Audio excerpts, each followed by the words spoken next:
P T I کے پشاور جلسے میں عوام نے آج ایک حقیقت سب کے سامنے رکھ دی ہے۔ عوام اب صرف سننے نہیں آئے، وہ پھٹنے کو تیار لاوا بن چکے ہیں۔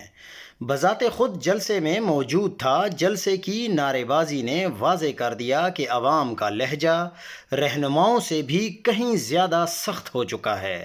یہ کوئی عام سیاسی رد عمل نہیں، یہ اس 80% اکثریت کے دل کی آگ ہے جو عمران خان کے ساتھ جڑی ہوئی ہے۔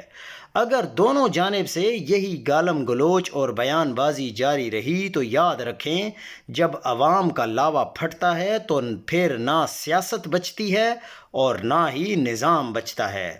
ملک کی خاطر سب کو ایک ایک قدم پیچھے ہٹنا ہوگا، کیونکہ تاریخ لکھی جا رہی ہے، اور اگر حالات آج نہ سنبھلے کل شاید کسی کے ہاتھ میں کچھ بھی نہ بچے۔